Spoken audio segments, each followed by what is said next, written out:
حضرت سعد بن عبادہ رضی اللہ تعالی عنہ، سنن ابو داود شریف کی حدیث پاک ہے.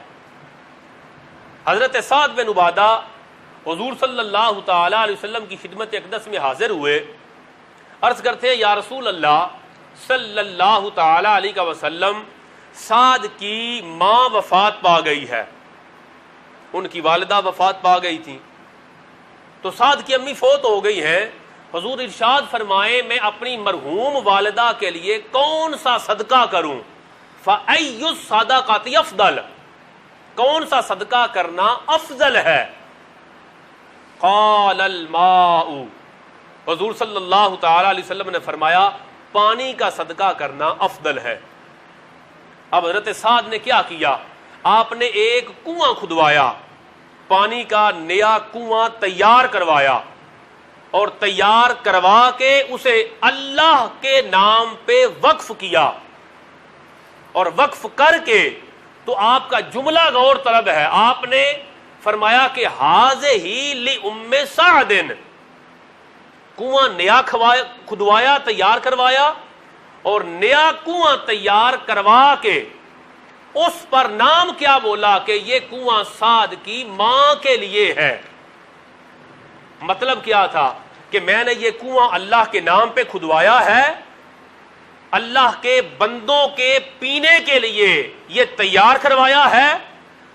اب جب لوگ اس سے پانی پیئیں گے تو اس پانی پینے پر جو ثواب ہوگا وہ ثواب سعد کی ماں کے لیے ہے. مگر نسبت کیسے کی؟ کہا ہذہ لأم سعد، یہ کنواں سعد کی ماں کے لیے ہے، حالانکہ وہ کنواں اللہ کے لیے تھا، سعد کی ماں کے لیے نہ تھا. مگر حقیقتاً میں وہ اللہ کے لیے تھا، مگر ثواب سعد کی ماں کے لیے تھا. اس لیے صحابی رسول نے اللہ کے نام پر عبادت کر کے اس کی نسبت بزرگوں کی طرف کر دی، تو یہ عمل سنت قرار پایا کہ کوئی عبادت کر کے عبادت اللہ کی جائے، مگر اگر اس کی نسبت بزرگوں کی طرف کر دی جائے تو وہ چیز حرام نہیں ہوتی.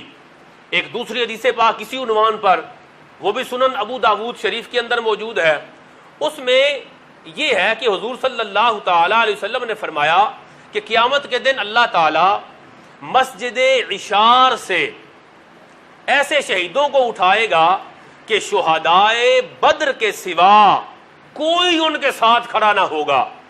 اتنے بلند فضیلت اور مرتبے والے شہداء مسجد عشار سے اٹھائے گا. یہ بصرہ کی ایک بستی ہے ابلا، اس بستی کے اندر یہ مسجد عشار موجود ہے.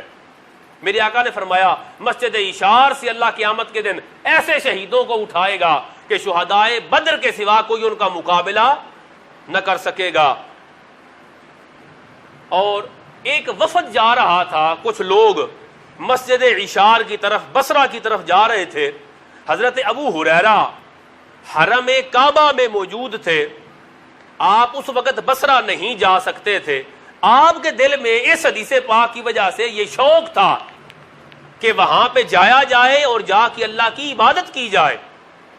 تو حضرت ابو ہریرہ اس وفد کے لوگوں سے مخاطب ہوئے اور ان سے کہتے ہیں کہ تم میں سے کون مجھے اس بات کی ضمانت دیتا ہے کہ جو مسجد عشار میں میرے لیے جائے اور 2 یا 4 رکعت ابو ہریرہ کے لیے پڑھے اور پڑھ کر یہ کہے ہذہ لی ابی ہریرہ، کہ یہ نماز ابو ہریرہ کے لیے ہے.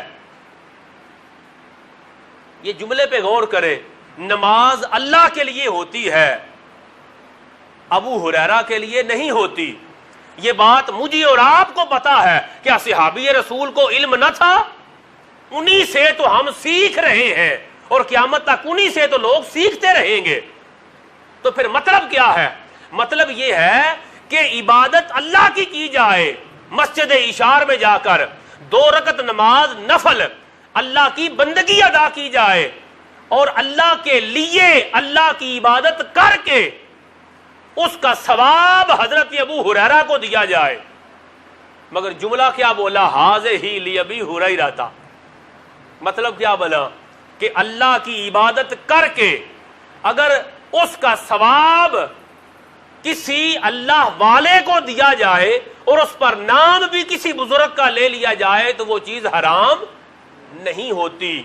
جیسے حضرت سعد نے ایک کنواں تیار کروایا اور کہا ہذہ لأم سعد، کسی صحابی نے نہیں روکا کہ یہ کنواں تو اللہ کے نام پہ آپ نے کھدوایا ہے، آپ کہہ رہے ہیں یہ سعد کی ماں کے لیے ہے. سب جانتے تھے کہ کنواں اللہ کے نام پہ کھدوایا ہے، ثواب سعد کی ماں کے لیے ہے. حضرت ابو ہریرہ رضی اللہ تعالی عنہ جب کہتے ہیں کہ ہذہ لأبی ہریرہ، 2 یا 4 نفل پڑھ کے کو بندہ ہے جو یہ کہے کہ یہ ابو ہریرہ کے لیے ہے. کسی نے نہیں کہا ابو ہریرہ آپ کیا بات کر رہے ہیں، نماز تو اللہ کے لیے ہوتی ہے، آپ کہتے ہیں لأبی ہریرہ تھا. کسی نے نہیں اعتراض کیا، اس لیے کہ سب جانتے تھے کہ عبادت اللہ کی ہے مگر ثواب اللہ کے بندوں کے لیے ہے. تو اسی طرح جب عبادت اللہ کی جائے، صدقہ اور خیرات اللہ کے نام پہ دیا جائے، بقرہ ذبح اللہ کے نام پہ کیا جائے، دیگ اللہ کے نام پہ پکائی جائے، اس پر اللہ کا نام لیا جائے اور سب کچھ کر کے اس کا ثواب اگر حضور غوث پاک کی بارگاہ میں پیش کر دیا جائے، حضور داتا گنج بخش علی حجویری علیہ رحمت کی بارگاہ میں پیش کر دیا جائے تو اس نسبت کر دینے سے وہ چیز حرام نہیں ہوگی، بلکہ یہ تو صحابہ کرام علیہم الرضوان کی سنت ہے کہ وہ بھی اپنی عبادات کر کے ایصال ثواب کرتے تو اس پر بزرگ کا نام لے لیا کرتے تھے.